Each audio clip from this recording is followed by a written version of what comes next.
Hello दोस्तों, PS class में आपका स्वागत है। आज अपन राजस्थान जीके के टॉप मोस्ट क्वेश्चन लेके फिर से हाजिर हो गए हैं। अगर आपने पहले वाली क्लासेस नहीं देखी है तो वो भी जाके जरूर देखना। सारे इंपॉर्टेंट और रिपीट होने वाले क्वेश्चन ही अपन करने का प्रयास कर रहे हैं। तो आज की क्लास अपन शुरू कर रहे हैं। राजस्थान का भीष्म पितामह किसे कहते हैं? वेरी वेरी इंपॉर्टेंट क्वेश्चन लगा लीजिए, कई बार एग्जाम से पूछा गया क्वेश्चन है। अच्छे से याद कीजिएगा इस क्वेश्चन को। इसका सही आंसर क्या होगा? राणा लाखा, जैत्र सिंह, राणा चूड़ा या राणा कुंभा? इसका सही आंसर होगा राणा चूड़ा। राजस्थान का भीष्म पितामह या फिर मेवाड़ का भीष्म पितामह, दोनों ही क्वेश्चन बन सकते हैं। मेवाड़ का भीष्म पितामह या फिर राजस्थान का भीष्म पितामह किसे कहते हैं? राणा चूड़ा को कहा जाता है। अब एक्स्ट्रा फैक्ट देखते हैं, इनको मेवाड़ का भीष्म पितामह या फिर राजस्थान का भीष्म पितामह क्यों कहा जाता है? क्योंकि इनके पिता का नाम था राणा लाखा। इनके पिता का नाम था राणा लाखा और राणा चूड़ा के लिए मारवाड़ की रणमल की बहन का रिश्ता हंसाबाई। मारवाड़ की बहन रणमल की बहन कौन थी? हंसाबाई। हंसाबाई का रिश्ता किसके लिए आया था? राणा चूड़ा के लिए आया था। और इसकी शादी किससे हो गई थी? हंसाबाई की शादी हो गई थी राणा लाखा से। वृद्धावस्था में मतलब अपनी वृद्धावस्था में इन्होंने शादी की थी हंसाबाई से। और इस वजह से इन्होंने प्रतिज्ञा ली थी कि मैं आजीवन कुंवारा रहूंगा और जो हंसाबाई का जो पुत्र होगा वही इस राजगद्दी को संभालेगा राणा लाखा के पुत्र के रूप में, और वही इसे राजगद्दी के रूप में संभालेगा। इसीलिए राजस्थान का भीष्म पितामह किसे कहा जाता है? राणा चूड़ा को कहा जाता है। नेक्स्ट क्वेश्चन अपन देखते हैं। मेवाड़ में रावल शाखा का अंतिम शासक कौन था? रावल शाखा, मेवाड़ में रावल शाखा थी जिसमें गुहिल शासक पाए जाते थे। उस शाखा का सबसे अंतिम शासक कौन था? समर सिंह, बप्पा रावल, रतन सिंह या रण सिंह? इसका सही आंसर होगा रतन सिंह। रावल रतन सिंह मेवाड़ में रावल शाखा का अंतिम शासक था। और उसके बाद में 1303 में ये रावल शाखा समाप्त हुई। इसके अंदर 1303 में चित्तौड़ के दुर्ग के अंदर साका हुआ था, जो कि राजस्थान का सबसे बड़ा साका कहलाता है, जिसमें लगभग 1600 रानियों ने जोहर किया था। और रानी पद्मिनी ने भी जोहर किया था। रानी पद्मिनी ने भी जोहर किया था।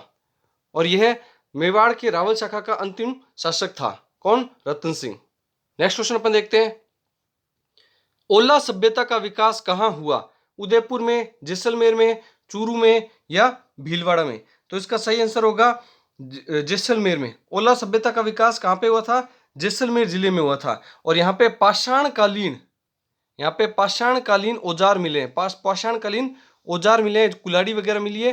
तो किस सभ्यता का है ये? जैसलमेर सभ्यता का। वेरी इंपॉर्टेंट लगा लीजिएगा, ओला सभ्यता पूछे जाने लायक है। नेक्स्ट क्वेश्चन अपन देखते हैं।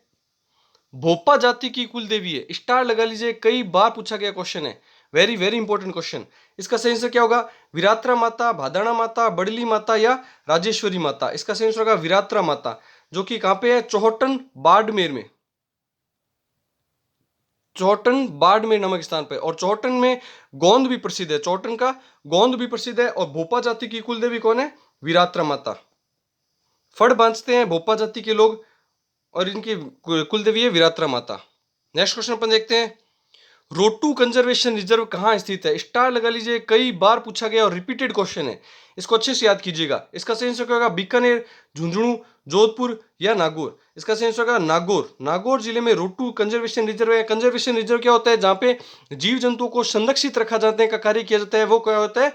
Conservation reserve. और तो रोटू नामक कंजर्वेशन रिजर्व कहां है? नागौर जिले में। और कब बना था ये? 2012 के अंदर। कब बना था ये? 2012 के अंदर इसको कंजर्वेशन रिजर्व घोषित किया गया था। लड़ते हुए हाथी के चित्र किस शैली के लिए प्रसिद्ध है? स्टार लगा लीजिए। चित्रकला से संबंधित क्वेश्चन ये जरूर देखने को मिल सकता है। एक तो पशु पक्षियों से संबंधित पूछा जाता है, उसका तो आंसर होगा बूंदी। पशु पक्षियों से संबंधित पूछा जाए तो उसका आंसर होगा बूंदी। और एक लड़ते हुए हाथियों के चित्र किस शैली के लिए प्रसिद्ध है? तो आप मुझे बताइए। बूंदी शैली, जोधपुर शैली, अलवर शैली या फिर आमेर शैली? ये क्या होगा? आमेर शैली होगा। ये होगा आमेर शैली। सही इसका आंसर क्या होगा? इसका आंसर भी यही होगा। आमेर शैली के लिए लड़ते हुए हाथी के चित्र प्रसिद्ध है। एक्स्ट्रा फैक्ट अपन देखते हैं। इसका सही आंसर होगा आमेर शैली। आमेर शैली से संबंधित एक्स्ट्रा फैक्ट अपन देखते हैं कि आमेर शैली में राजा मान सिंह है। मान सिंह के जन्म स्थान जहां पे क्या है? मौजमाबाद किला। मान सिंह का जन्म स्थान है मौजमाबाद किला। वहां पर लड़ते हुए हाथी के चित्र बनाए गए हैं। और वो कौन सी शैली के हैं? आमेर चित्र शैली। एक एक्स्ट्रा फैक्ट और बताता हूं आमेर चित्र शैली से संबंधित आपको, कि आमेर चित्र शैली पर मुगल प्रभाव भी दर्शाया जाता है, मुगल प्रभाव भी दर्शाया जाता है। नेक्स्ट क्वेश्चन अपन देखते हैं, छेलकड़ा आभूषण कहां पहना जाता है? वेरी वेरी इंपॉर्टेंट क्वेश्चन है, अच्छे से याद कीजिएगा। यह आभूषण कहां पे पहना जाता है? कमर में, पैर में, बाजू में या गले में? इसका सही आंसर होगा पैर में। छेलकड़ा आभूषण कहां पहना जाता है? पैर में पहना जाता है। नेक्स्ट क्वेश्चन अपन देखते हैं, सांपों की शरण स्थली के रूप में कौन सा अभ्यारण्य जाना जाता है? भैंसरोडगढ़ अभ्यारण्य, बंद बारेठा अभ्यारण्य, रावली टोडगढ़ अभ्यारण्य या शेरगढ़ अभ्यारण्य? इसका सही आंसर होगा शेरगढ़ अभ्यारण्य, जो कि कहां पे पड़ता है? बारां जिले में। कहां पे पड़ता है? बारां जिले के अंदर पड़ता है, जो कि सांपों की शरण स्थली के रूप में जाना जाता है। नेक्स्ट क्वेश्चन अपन देखते हैं, सावन भादो परियोजना किस जिले में स्थित है? स्टार लगा लीजिए, आने के बहुत ज्यादा चांसेस है, कई बार पूछा गया क्वेश्चन है। इसका सही आंसर क्या होगा? कोटा, चित्तौड़गढ़, उदयपुर या राजसमंद? इसका सही आंसर होगा कोटा जिले में, चंबल नदी पर। नदी पूछे जाए तो याद रखना, चंबल नदी के ऊपर सावन भादो परियोजना है। एक एक्स्ट्रा फैक्ट और देखते हैं सावन भादो से संबंधित, सावन भादो कड़ई कहां पे है? तो आप याद रखना, देशनोक के मंदिर में, देशनोक के करणी माता के मंदिर में दो बड़ी कड़ाइयां रखी हुई है, उनका नाम क्या है? सावन भादो।